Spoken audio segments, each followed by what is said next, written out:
Pues estamos de vuelta, como cada martes abrimos la puerta de la historia y en esta ocasión vamos a hablar de mitos, de falsos mitos, que a veces se convierten hasta en leyenda y muchos de los que vamos a hablar, por cierto, en el día de hoy tienen relación con el mes en el que estamos.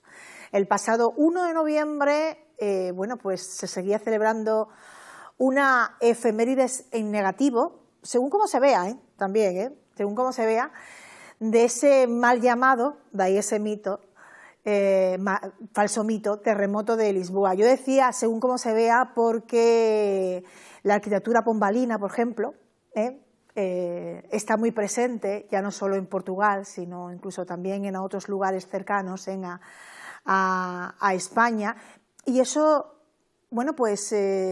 creó una impronta dentro de la arquitectura y de otras muchas cosas.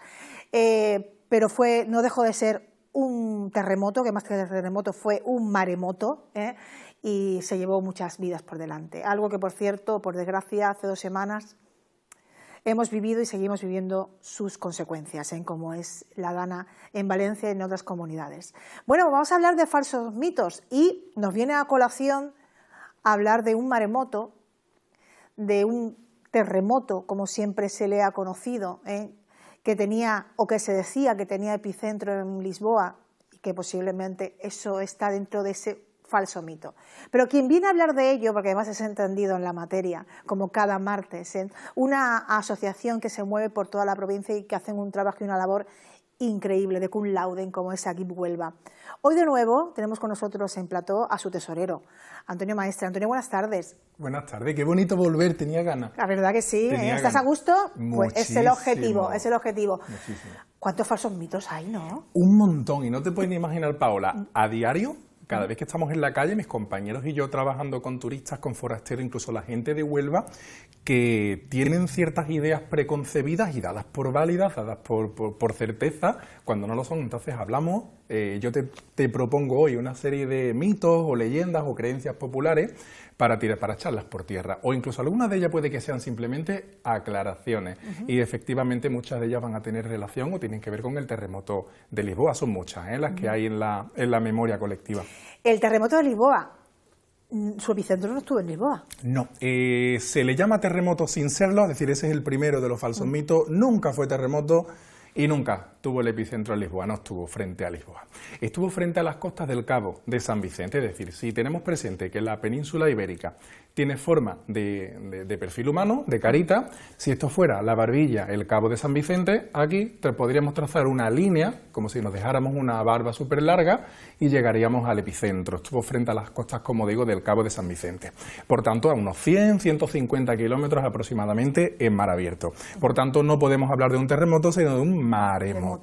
Ese maremoto se produjo el 1 de noviembre de 1755, además día, como sabemos, festivo, día en el que gran parte de la población estaba en los templos, tanto en Lisboa como en otras muchas ciudades de todo Portugal y, por supuesto, el antiguo reino de Sevilla, prácticamente todo lo que es Andalucía occidental, también la parte de Extremadura, y se siente, por supuestísimo, el temblor, pero ya digo, con epicentro en el mar.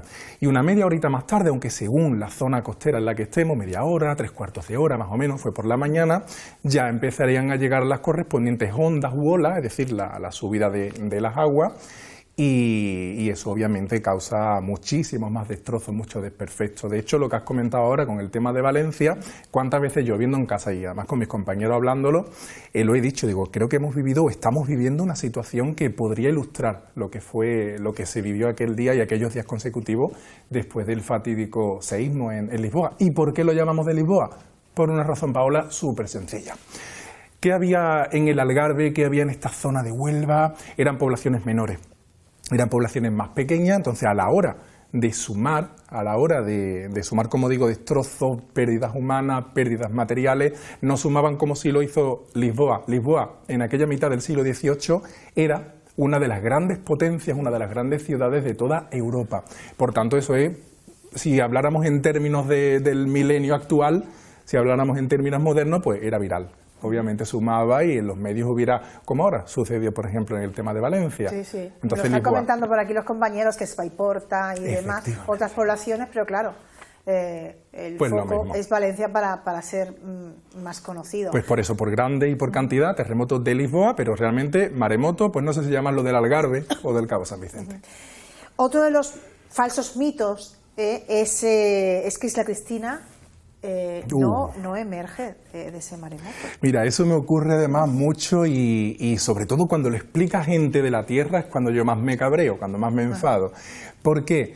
Porque estamos en una costa que es sedimentaria, una costa que se forma a lo largo de los milenios por aportes sedimentarios procedentes de los diferentes cauces de agua que tenemos. El mayor de ellos, el más importante quizá en el mapa, el río Guadalquivir. No solamente el Guadalquivir, el Tinto, el Odiel, el Guadiana también, que a lo largo del tiempo han ido aportando arenas. Por tanto, toda esta zona sur de la provincia de Huelva, englobada dentro del Golfo de Cádiz, es una costa formada por sedimentación, por arenas, por depósitos de arena, ¿no? Aporte sedimentario.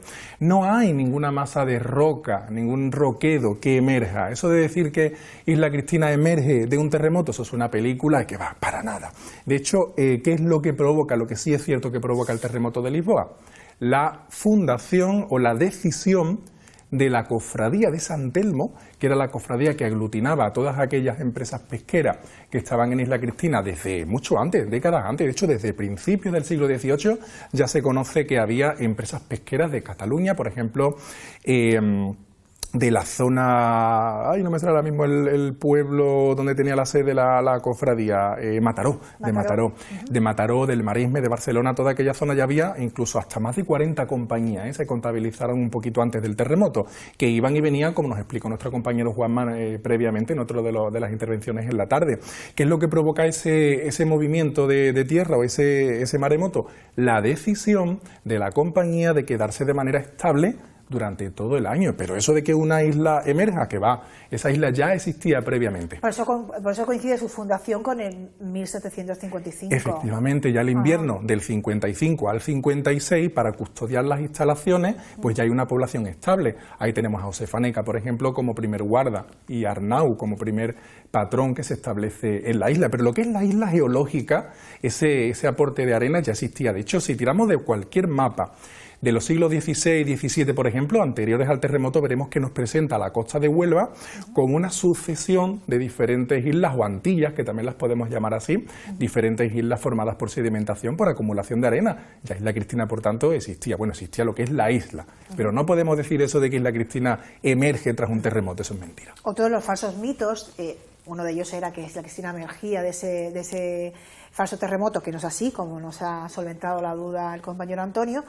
Otro, hablamos de una torre supermediática, en lo que a publicidad se refiere, ¿no? Que está en Matalascañas, ¿no? Que es esa torre de la Higuera, que se dice que cayó por el terremoto de Lisboa. Otra de las cosas que hemos creído desde siempre, y no es así, porque desde hace poquitos años ya se sabe, porque hay documentación de la documentación antigua, histórica, que se refieren a esa torre, documentación anterior escrita. Es una torre almenara, ¿no? Es una torre almenara. Y esa documentación es anterior al terremoto. Y ya nombra esa torre de la Higuera que estaba caída en el mar. ¿Por qué? Pues simplemente porque el mar se va comiendo, va sedimentando, el mar se va acercando a lo que es el acantilado. Esa torre estuvo en lo alto, obviamente, para vigilar. Oye, ¿hay moros en la costa o no? De ahí nos viene la expresión. Y la torre ya había caído antes del 1 de noviembre de 1755. Y como bien dices, Paola, una de las muchas torres almenara, la palabra almenara significa la señal en árabe.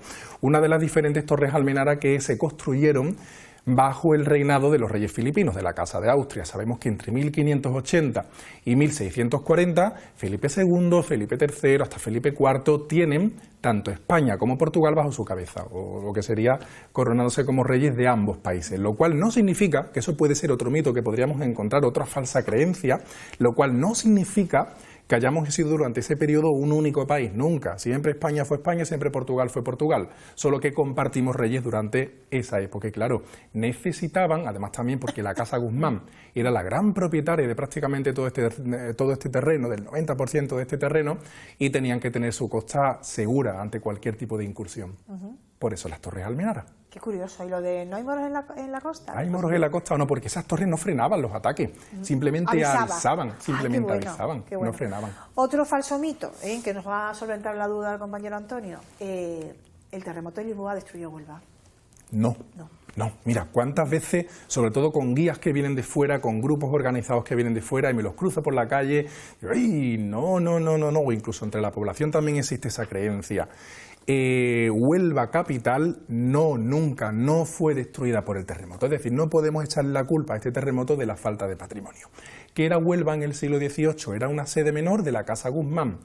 La sede nobiliaria o digamos la sede feudal más importante del momento para nosotros, para esta tierra, era Niebla. Estamos dentro del condado de Niebla, que a su vez estaba partido en diferentes señoríos menores, como por ejemplo sabemos el caso de Ayamonte, con sede en forma de marquesado, señorío también marquesado en Gibraleón, marquesado en Moguer, de la Casa Portocarrero, una serie, como digo, de señoríos menores, pero la gran mayoría de ellos, no todos, bajo la Casa Guzmán con sede en Niebla. Por tanto, Niebla, de hecho, si no se hubiera producido la sedimentación del último tramo del río Tinto, probablemente a día de hoy Niebla podría haber tenido puerto y podría haber seguido siendo capital de la provincia cuando ésta se formó en 1833.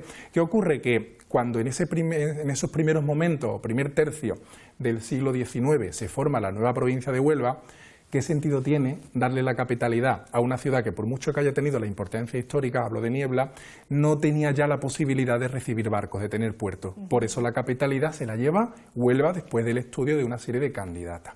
¿Qué ocurre? Que Huelva, como digo, en el contexto del terremoto, era una ciudad que, si no se hubiera desarrollado como capital, sería un pueblecito más, un pueblo más, como Ayamonte, como Cartaya, como Lepe, como etcétera, y no tenía una cantidad de monumentos que podamos, como digo yo, meter en una película que se caen debido a un terremoto que va. Efectivamente, sí es verdad que afectó. Cae el campanario de la Concepción, la catedral también de la Merced sufre importantes daños, el campanario también, la torre de campanario de la iglesia de San Pedro, aunque no cae con el terremoto, pero ya se ve bastante afectada, bastante deteriorada. Y esa es la razón por la que sí, efectivamente, claro que afectó a Huelva capital, pero no podemos decir que la destruyera porque no había todavía una colección de monumentos, llamémoslo así de manera tonta, una colección de monumentos que puedan ser comparables a los que sí han tenido y tienen otras capitales andaluzas que desde antiguo han sido sedes importantes. Oye, Marismas de Lodiel, ¿es un parque natural? Y nos quedamos en Huelva, no. Mira, Paola, cuando una administración incluso también lanza una publicación diciendo que algo incorrecto, yo me cabreo mucho. Recientemente ha llegado a mis manos incluso una guía editada por administraciones públicas en la que se vuelve insistentemente a decir que lo que hay delante de Huelva capital, ya que estamos en Huelva nos quedamos en Huelva, me parece bastante bien, es el Parque Natural Marismas de Lodiel. No. Tenemos en España, igual que en otros países también, una serie de diferentes niveles de protección, una clasificación de los niveles de protección medioambiental. El nivel más alto es el de Parque Nacional. La gestión y administración, la declaración y gestión, de un parque nacional le corresponde, como todos sabemos, al gobierno central, al gobierno del país, del Estado. En el caso de Huelva, ¿cuál tenemos? Por supuestísimo Doñana, el más importante. Por debajo de Parque Nacional tenemos una serie de niveles que son los siguientes. Un segundo nivel que es el de Parque Natural. Parque Natural ya lo gestiona el gobierno autonómico, en este caso hablamos de la Junta de Andalucía. En Huelva, por ejemplo, arriba en la provincia, en el norte de la provincia, Aracena y Picos de Aroche, el Parque Natural Sierra de Aracena y Picos de Aroche. Por debajo de Parque Natural, también de la Junta de Andalucía, nos vamos a Reserva Natural. En Huelva, por ejemplo, Laguna del Portín, por ponerte el primer ejemplo que se me viene a la cabeza. Y un cuarto nivel, que también corresponde a la Junta de Andalucía, que es Paraje Natural. Ese es el nivel que corresponde a Marismas de Lodiel. Sí es verdad que dentro de Marismas de Lodiel hay una serie de zonas, una serie de las islas que tiene, como la de Saltés, como la del Burro, no recuerdo si alguna más, que tienen otros niveles diferentes, pero el conjunto del parque no es un parque, sino un paraje natural, que es un cuarto nivel. El Muelle del Tinto, los que seguimos quedando en Huelva, el Muelle del Tinto, claro, por sus características nos recuerda mucho a la Torre Eiffel. De hecho, no es un puente. Un puente tiene que unir dos orillas. Claro, y la gente dice es el puente, no es el puente, partiendo de esa base que no es puente. Y tampoco lo hizo el que diseñó y creó esa Torre Eiffel, que el es célebre tan mediática, ¿no? Sí, fue tan conocido y destacó tanto Gustavo Eiffel que surgió en las mentes de mucha gente el concepto, no en la mente de los españoles, el concepto de que todo lo que se hace en el siglo XIX y que tiene esa forma, esa estética de arquitectura en hierro, la típica arquitectura decimonónica en hierro, era de Eiffel, por darle importancia, ¿no? Por crear valor añadido a la pieza, todo era de Eiffel, no todo es de Eiffel. En el caso del muelle cargadero de la Rio Tinto Company, lo diseñó un tal George Barclay Bruce, él era ingeniero británico, él estaba especializado además en líneas de ferrocarril, en este tipo de construcciones a nivel europeo, y él fue el que contrató la compañía minera de Rio Tinto, la Rio Tinto Company Limited, para diseñar el último tramo y lo que sería también todos esos 80 y tantos kilómetros de longitud que tiene esa línea de ferrocarril que parte de las minas de Rio Tinto y llega directamente para embarcar esa mercancía, ese mineral, a la ría de Huelva, diseñando ese muelle que tiene, lo que es la parte del agua son unos 800 y pico, creo recordar 817 metros de longitud, tiene forma curva, cuya función es luchar contra la marea o evitar que las corrientes de la ría le afectasen. Y sí, es de hierro, tiene la forma propia que trabajaba también Gustavo Eiffel, pero como digo, es de George Barclay Bruce. Y nos tenemos los onubenses que sentir, Paola, muy, muy orgullosos porque es uno de los únicos 4 puentes, mira, y yo mismo me he metido la pata, uno de los 4 muelles que quedan todavía en España. Y también conservado, ¿no? Está bien conservado, lo que pasa es que vemos nada más que el esqueleto. Eso hay que imaginarlo en época en funcionamiento, funcionó hasta los años 70 del siglo XX. Hay que imaginarlo recubierto de sus correspondientes maderas y otras estructuras. Y mira, como digo, no es de Eiffel, pero tiene una cosa bastante interesante, y es que fue diseñado, fue construido con la técnica Mitchell. ¿Esto qué es? Que los pilares tienen en la parte inferior una especie de hélice que va girando para poder hincarlos en la ría, en un terreno tan característico, tan húmedo y tan inestable como son los lodos, ¿no?, y la zona de la ría. Es como si fuera un gran tirafondos, un gran tornillo que se va girando para poderlo encajar. Barclay Bruce pensó que introduciéndolo ya en tierra, introduciéndolo en tierra aproximadamente 10 metros y medio sería suficiente. Al final el terreno lo obligó a que tengan una profundidad de aproximadamente 25 metros. Es bastante. Por tanto, una vez que ya está hincado con ese sistema Mitchell, para estabilizar esos pilares, ahora se ponen las famosas o las tan características cruces de San Andrés, que son las que van fijando, las que van, como digo, estabilizando los pilares. Y esa estructura podemos verla en Huelva, ¿dónde, por ejemplo? Pues muy cercano, en el muelle cargadero de Tarsi, de la Tarsi Sulphur and Copper Company, por ejemplo, que ya estaba construido mucho tiempo antes, ya que la Rio Tinto Company no fue, aunque sí es la más conocida, no fue la primera de las compañías en instalarse en Huelva. El muelle de la Reina, también en el paraje de la Rábida, también está hecho con esa técnica. Y hay un cuarto que estaría para arriba, en Portugalete, en el norte de España, y solamente quedan a día de hoy en todo el país 4 muelles con esta técnica constructiva, y 3 de ellos, como estamos viendo, en Huelva. Qué bueno, qué curioso. Y luego decimos que no tenemos nada. No, anda que no.